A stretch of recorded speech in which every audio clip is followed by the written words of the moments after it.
Olá, meus queridos alunos. Hoje iremos entrar no nosso direito tributário na nossa aula 2. Aula 2 é essa que vamos trabalhar aí de tributação e finanças públicas atuais. Remetendo à aula 1, é importante a gente lembrar que falamos de todo o nosso contexto histórico, desde a criação, desde a descoberta do Brasil, da colonização brasileira, até então a implementação da Constituição de 1988, a Constituição então vigente.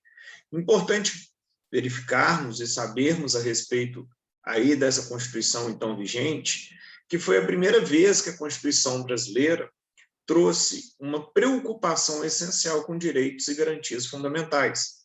Tanto é verdade que nenhuma Constituição antes desta de 88, ela tinha justamente direitos e garantias fundamentais no seu início. Ou seja, traz para a gente um viés, uma possibilidade da gente conseguir entender que é extremamente fundamental que o governo hoje ele trabalha para a sociedade em busca e em prol de quê, turma? Em busca e em prol de termos aí, né, uma sociedade a qual ela é assegurada pelo governo. Não que o governo tenha um papel de assistencialismo exacerbado, mas um reconhecimento de que a função principal do governo é trabalhar pelo povo e para o povo brasileiro. Então, quando a gente tem essa ideia, vem para a gente algumas situações onde o governo tem a responsabilidade de fazer e gerir de forma adequada todas as políticas públicas essenciais. E essas políticas públicas essenciais, elas são extremamente fundamentais para o nosso dia a dia e para o funcionamento de todo o contexto aí. Então, é importante a gente perceber que o direito tributário ele se relaciona com todas as áreas da sociedade. O direito tributário ele relaciona com a administração pública como um todo, porque como é que eu faço uma gestão do governo, como é que eu faço uma gestão dos entes públicos, como é que uma prefeitura consegue fazer sua gestão administrativa sem dinheiro? Então, por mais que nós temos várias outras áreas, nós temos aí o direito tributário, que é a maior fonte de arrecadação de qualquer ente brasileiro. Então, ele tem uma correlação muito importante com todas as áreas, tá? Tanto no campo do próprio direito, quanto em outras áreas. Então, se eu falo em contábeis, eu estou falando aí de uma relação do direito tributário com isso, porque o contábeis vai regular e vai fiscalizar de uma forma muito mais essencial isso. Se eu falo numa administração pública, eu falo numa gestão que tem que ser responsável, a gente vê muito aí essas questões administrativas no governo, não só esse, mas como os outros, né? Então, nós temos aí essa situação. E, principalmente, quando a gente fala em finanças públicas, nós temos justamente a necessidade, nós temos aí a intenção de pensar em corte de gasto público. Ou seja, é tudo aquilo que eu sempre falo com vocês. Se eu tenho dificuldade em observar alguma coisa a nível tributário, a nível financeiro, do governo como um todo, basta eu levar este exemplo para dentro da minha casa, que fica fácil a gente entender. Então, exemplo, eu ganho 10 mil reais por mês e estou gastando 13 mil. Eu tenho apenas duas formas de ajustar minha economia. Ou eu corto o gasto, ou eu arrumo mais um novo emprego para eu conseguir ganhar mais do que eu gasto. Por quê? Porque se eu não fizer isto, o que vai acontecer? Eu simplesmente vou cada vez mais me endividar. E aí é fácil eu me endividar, sim, eu consigo cheque especial, eu consigo empréstimo e tudo, mas vai chegar uma hora que a bola não vai dar conta, que a gente chama de bola de neve, né? Quando a gente bate um papo, a gente vai entrar num contexto onde eu literalmente vou quebrar e, com base nisso, eu não consigo fazer mais nada. Eu não tenho crédito, eu não tenho dinheiro, eu não tenho absolutamente nada.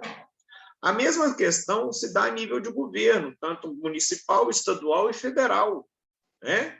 Se o governo ele gasta muito, mais do que ele arrecada, ele não é bem visto por qualquer tipo de investimento. E principalmente investimento externo, vamos falar assim. Correto? Então, nós temos aí o quê? Que pensar a necessidade de cortar gasto público. E se eu não tenho corte de gasto público, o que o governo vai querer fazer? A qualquer nível, tá, gente? Municipal, estadual e federal. Vai querer arrecadar mais. Então, nós temos aí algumas questões dentro de finanças públicas. Então, a primeira coisa que a gente fala é da famosa Selic, né? O que é a taxa Selic? Selic nada é mais do que sistema líquido de custódia, ou seja, o valor que o governo remunera com base na inflação. Então, nós tivemos aí, como exemplo, há pouco tempo atrás, uma Selic baixa, e agora estamos tendo uma Selic cada vez mais alta. Se não me falha a memória, ela está batendo aí mais de 5%. E por quê? Porque quando eu tenho uma situação de taxa de juros paga pelo governo alta, é porque o governo quer que a gente invista nele. Né? Olha, o mercado brasileiro não está legal, não. Mas coloca o seu dinheiro em título público que a gente remunera mediante a Selic. Ou seja, o governo querendo se capitalizar. Ah, é legal? É. Peguei um dinheiro que eu tinha investido, coloquei em título público, vou receber uma taxa alta. Mas qual que é a desvantagem, por outro lado, disso? Se eu peguei um dinheiro que eu estava investindo no mercado, eu estava comprando e vendendo alguma coisa e, consequentemente, eu estava circulando esse dinheiro na praça. Se eu circulo esse dinheiro na praça, compro, vendo e assim promovo, eu estou gerando riqueza, eu estou gerando emprego, porque eu estou comprando alguma coisa de alguém, vendendo para alguém, eu estou registrando isso, tirando isso, mas se eu pego o dinheiro e invisto no governo, eu não estou incentivando tanto o mercado. Ah, professor, então é bom ou é ruim? Depende do nosso momento histórico, momento financeiro e atual. Né? Então, o governo, muitas das vezes, aumenta a Selic para tentar aí conter uma questão de inflação ou não. E hoje a gente tem uma situação que o governo está aumentando a Selic, porque, infelizmente, nós vivemos aí num contexto social e no contexto atual, onde nós estamos tendo falta de vários insumos, de várias questões, e aí o mercado está incapacitado. E, por conta disso, as coisas ficam mais caras. É a pura oferta e demanda. Se eu tenho muita oferta, pouca demanda, produto barateia. Se eu tenho pouca oferta e muita demanda, o produto fica caro. Nós temos essa situação. Então, é importante sempre a gente pensar nessa questão.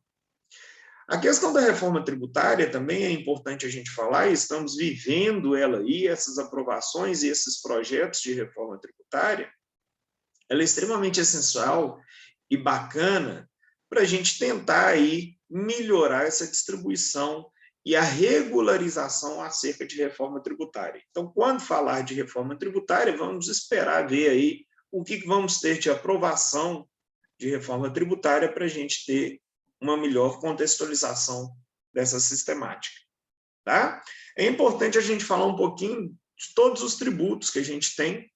Nós vamos falar mais à frente as espécies tributárias, mas nós temos aqui uma visão sobre os tributos brasileiros. Né? Dentro da nossa Constituição, artigo 153, 155 e 156, nós temos lá os 13 impostos previstos na Constituição, onde dos 13, 6 são da União, 3 do Estado e 3 dos municípios. Ok? Vamos mais à frente e também depois nós vamos trabalhar cada imposto desse em específico. Tá? Então, nós temos aí vários tributos, os quais nós vamos estudar todas as espécies, quais sejam impostos, taxas, contribuições especiais, contribuições de melhoria e empréstimos compulsórios. Explicar cada uma dessas, tá? Mais à frente, e a diferenciação sobre isso. Quando a gente entra em base tributária, turma, nós temos literalmente que falar que sobre tudo que a gente faz, a gente paga algum tributo. E isso é muito interessante, principalmente agora, entrando dentro desse direito tributário, que a gente começa a entender algumas questões. Tipo, se amanhã sair uma reportagem falando que o presidente da República vai aumentar o imposto de renda, todo mundo vai xingar. Se amanhã sair uma reportagem falando que o prefeito da sua cidade vai aumentar o IPTU, todo mundo vai xingar. Porque esses tributos, principalmente esses impostos que eu acabei de citar, imposto de renda, IPTU, eles são tributos que a gente sente e vê, porque chega para a gente a conta e a gente paga de uma forma direta. Mas existem outros que são indiretos, que se sair uma reportagem na TV falando que a gente vai ter que pagar ou que vai haver um aumento da contribuição social sobre a folha de salário, a gente não vai falar nada, porque a gente não sabe o que isso representa e nem sabemos quanto que é isso na prática. Ou seja, nós temos aí um tributo que muitas das vezes ele nem aparece para a gente e a gente não sente, mas a gente paga, porque quando um empresário tem uma folha de salário lá que ele paga todos os tributos, ele tem que embutir o custo dessa folha de salário para os seus empregados. E quem paga a conta somos nós que cobramos o serviço ou a mercadoria desse empresariado. Mas aí nós temos vários tributos, que nós vamos estudar todos eles. Os tributos que incidem sobre as empresas são principalmente aí as contribuições sociais e os tributos para importação, né? Que a gente chama aí a COFINS, o PIS, né? E a importação. Temos também a tributação sobre o patrimônio nosso, que é um imposto sobre propriedade territorial urbana, o famoso IPTU, ou o Imposto Territorial Rural, que é o ITR, né? Ou o IPVA, que é o Imposto sobre Propriedade de Veículo Automotor. Temos também os tributos sobre o comércio exterior, o Imposto de Importação e Exportação. Temos também os tributos sobre todas as operações financeiras que realizamos, o famoso IOF, que é o Imposto sobre Operações Financeiras. Temos também os tributos sobre também a transferência de patrimônio, que é o imposto de transmissão de bens imóveis, usual na compra e venda de imóvel, ou o ITCD, Imposto sobre Transmissão, Causa-Mortes ou Doação Não Onerosa, o famoso ITCD. Então, nós vamos estudar todos esses tributos, mas é só mostrando para os senhores que nós temos tributação sobre receita de empresa, receita nossa como pessoa física, patrimônio, comércio exterior, operação financeira e quando a gente transfere o patrimônio, seja de que forma for. Ok? Sempre teremos esses tributos, sempre teremos essa arrecadação. E por conta disso, a gente tem essa divisão de todos esses tributos. E é muito interessante falar que dentro da Constituição, e aí eu vou pedir para vocês lerem principalmente essas questões, lá no artigo 159 a 164, tá? Nós temos aí, vou até abrir aqui a Constituição para conferir essa questão, artigo 159, né? Dentro aí do artigo 157, turma, até o artigo 152, desculpem, corrigindo aí, 157 a 162 da Constituição, nós temos a divisão das receitas tributárias. E essa divisão das receitas tributárias traz para a gente, literalmente, o que realmente nós temos de questões tributárias. E lá fala que todo o imposto que é do município, que é IPTU, ITBI e ISS, não precisa preocupar em decorar, não, que a gente vai falar tanto isso que vocês vão acostumar. Não decorem, por favor. IPTU, ITBI e ISS, tudo que se arrecada é do município e vai ficar tão somente com o município. Os impostos do Estado, ITCD, ICMS e IPVA, parte fica na mão do Estado, são de competência do Estado, mas parte, por disposição constitucional, tá? Vai ter que ser repassado dos estados para o município. Exemplo, o IPVA que a gente paga para o nosso estado, parte, 50% o estado, depois que arrecada, fica com ele, e 50% por disposição constitucional, o estado tem que repassar para o município onde o seu veículo está licenciado. E também parte de todos os impostos que a União arrecada, né? Que aí nós temos justamente, vamos falar aqui, um por um, só para ficar claro. Importação de produtos aos estrangeiros, exportação, imposto de renda, imposto sobre produto industrializado, IOF, ITR e grandes fortunas. O grandes fortunas não tem legislação acerca e nem é cobrado, depois a gente trabalha ele, mas parte de todos esses impostos a União tem que repassar para os estados e para os municípios. Consequentemente, nós temos um efeito com isso. Qual que é o efeito disso? De tudo que se arrecada tributariamente, 70% fica concentrado na mão da União, 25% na mão dos estados e 5% na mão do município. Então, como que existe, como que temos essa independência, vamos falar, tributária dos municípios e estados? Não temos. Porque o que o município e o estado têm de competência tributária para arrecadar, vocês vão ver durante este curso comigo, não é suficiente para pagar as contas. Então, os municípios e os estados necessitam e dependem de repasse financeiro da União. E aí, muitas vezes, a gente fica assim, poxa, nós temos municípios, que é quase a integralidade dos mais de 5 mil municípios brasileiros que existem, que eles não têm sua folha de arrecadação suficiente para pagar seus custos fixos. E aí eles dependem sempre de quê? Repasse financeiro do governo estadual e federal, e principalmente das emendas parlamentares, que a gente tanto vê acontecendo. Então, às vezes, um prefeito de um município fica mais em Brasília do que no município dele, e o pessoal fica lá, o prefeito só gosta de viajar. Às vezes, esse prefeito está arrumando muito mais verba do que aquele que fica dentro da cidade. Porque não adianta eu ficar dentro da cidade, porque a cidade não tem produção própria que vai me gerar arrecadação suficiente para pagar as contas.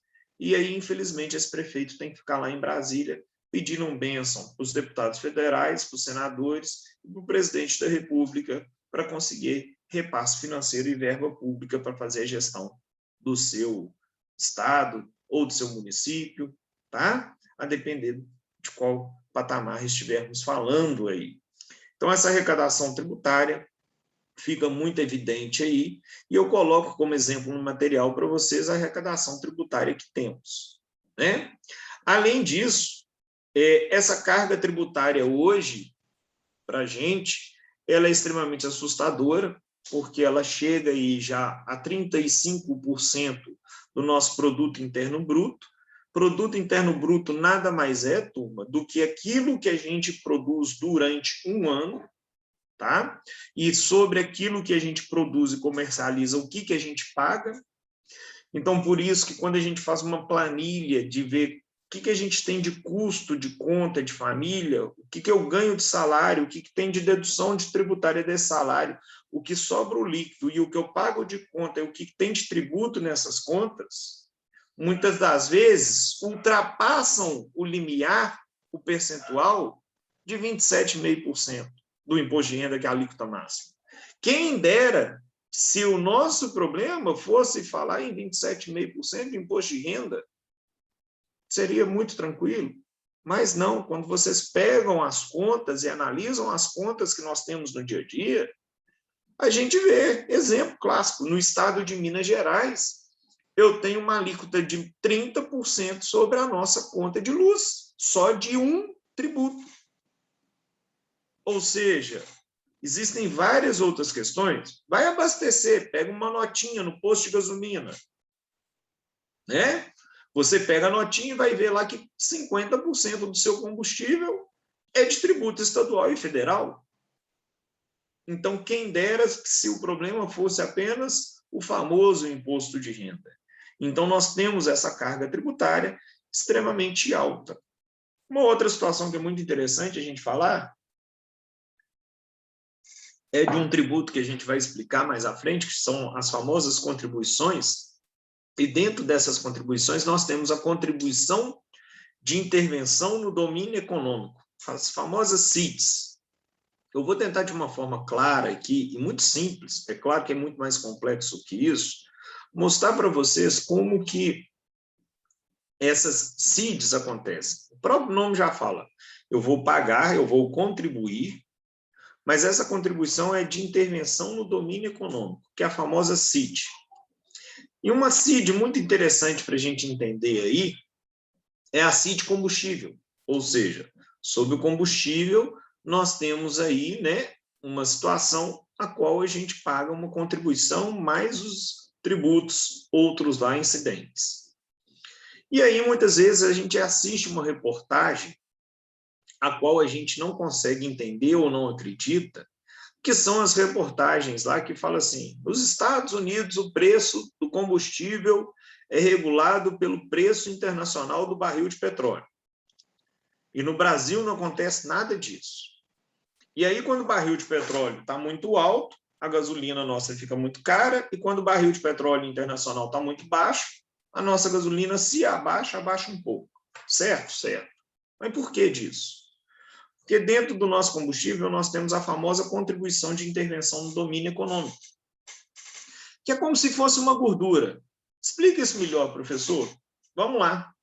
Suponhamos que nos Estados Unidos seja comercializado, tá, gente, o barril de petróleo $100. E se esse barril de petróleo é $100, vamos supor que o preço deste combustível lá, e lá não é litro, lá é galão, né? Mas vamos pensar que seria tudo litro. Vamos pensar que lá nos Estados Unidos, o preço do barril, se fosse $100, geraria o litro lá de 5. Também não vamos converter para dólar, real, nada não. Vamos colocar só números, de 5. Se o barril de petróleo lá cair para 50, o preço vai virar o quê? Vai cair pela metade, vai para 2,50. Se o preço lá aumentar 50%, ou seja, de 100 for para 150, o preço base, que era 5, vai para 7,50.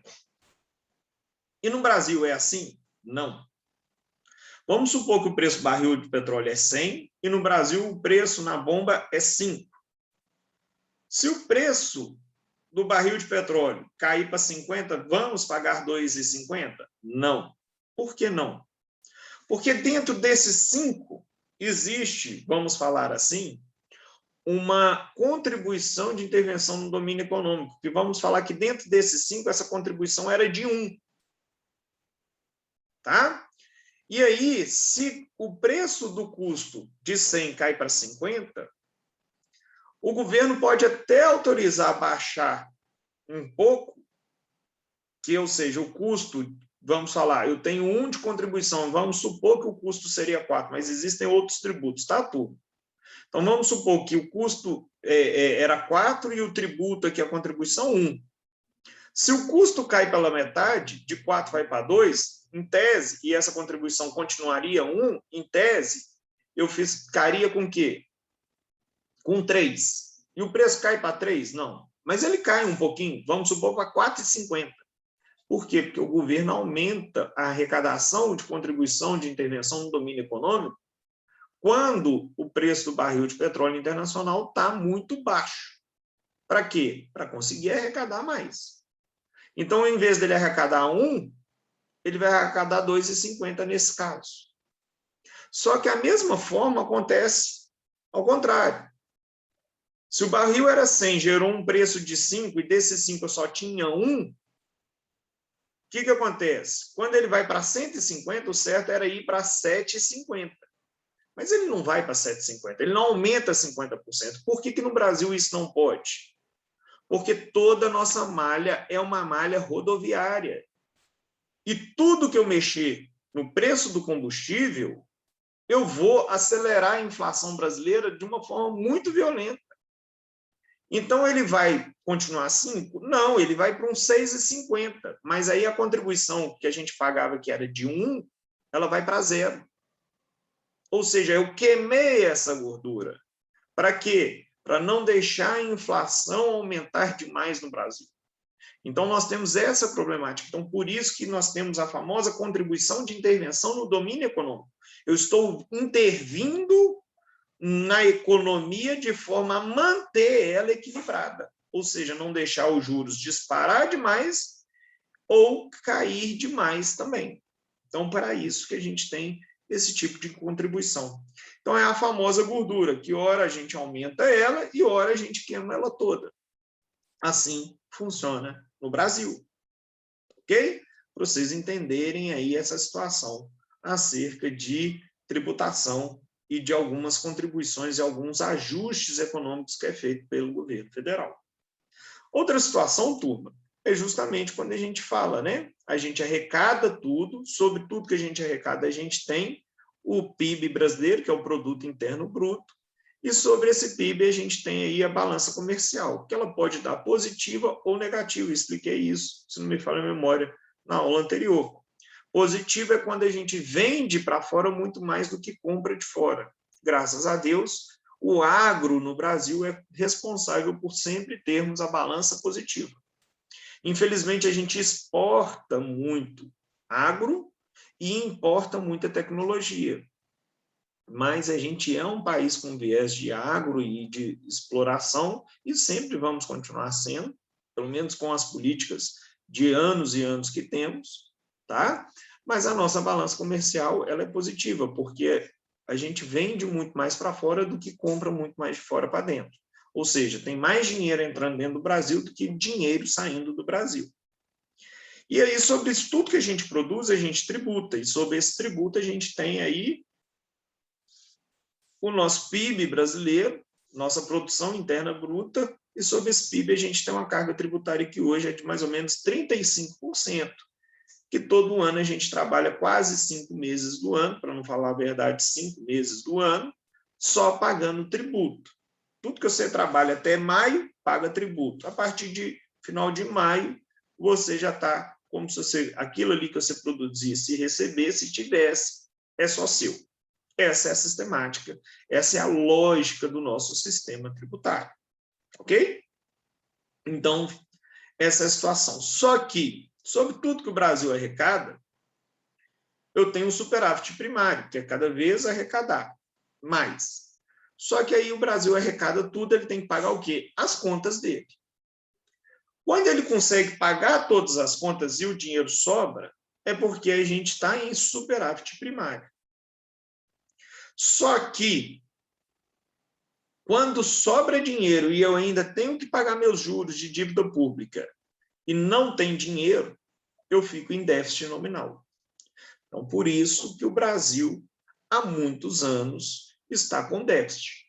Por isso que ele fundamentou uma reforma tributária, como está fundamentando agora, fundamentou a reforma da Previdência, fundamentou a reforma trabalhista, tudo com viés sempre o quê, turma? Financeiro. Tá ok? Então, eu coloco também no material essa questão do superávit também. Outra situação interessante é a gente pensar também nesse impacto da dívida pública. Trabalhei isso com vocês na aula presencial, mas de forma remota, mas é muito interessante aqui observar o seguinte: o Brasil, como a maioria dos países, não temos nenhum país que não deve, que não tem dívida pública, todos têm, tá? Ele tem que pagar os juros da dívida pública para ele ser considerado um país o quê? Bom. É a mesma coisa, né? Aí eu vou lá no banco e faço um empréstimo. Se você pagar um empréstimo, o banco vai adorar te fazer outro empréstimo. Só que se você fizer empréstimo e não pagar nada, o banco não vai mais te emprestar porque ele não confia em você. Então, o país, quando ele tem essa responsabilidade comercial, tributária e de gestão de honrar compromissos, Isso se torna uma credibilidade para os outros países falar assim, vamos lá, porque lá dá certo. Em questão de investimento. E se você não investe, se você não faz isso, você não chama investimento. E hoje 70% da riqueza que circula no Brasil é de investimento internacional. Então, qualquer país não é autossuficiente. A gente depende disso. E mais claro, depois desta pandemia que tivemos e que estamos passando, e temos o reflexo dela e teremos durante muito tempo, mais claro do que isso, de que nenhum país é autossuficiente, a gente tem. Então, o Brasil, só para vocês terem ideia, gasta mais com pagamento de dívida pública e juros dela do que ele investe em educação e saúde. Mas adianta a gente dar o calote e parar de pagar isso? Não, porque a gente não é autossuficiente e nem será. Tá? Então, podem ficar revoltados, mas a sistemática financeira, a questão do impacto dessa dívida pública nosso, ele é violento. Então, nós temos esse peso dos tributos sobre tudo que a gente faz, consumo, sobre a nossa propriedade, tá? Sobre a nossa previdência, sobre o que a gente gera de riqueza, toda essa situação aí, né? E, por fim, nós temos algumas questões que devem ser pensadas aí acerca da tributação no Brasil, né? Ela é alta, ela é baixa, ela é sistêmica, ela é complexa, e aí temos aí essa reforma tributária que está trazendo toda essa questão para nós, né? E, por fim, nós temos aí nada mais essa ciência da finança, ou buscar justamente todo esse estudo de uma carga tributária, do aumento dela ou não, e qual que é o resultado dessa carga tributária no nosso contexto. Ok? Fiquem com Deus e até breve na nossa próxima aula. Um abraço, turma.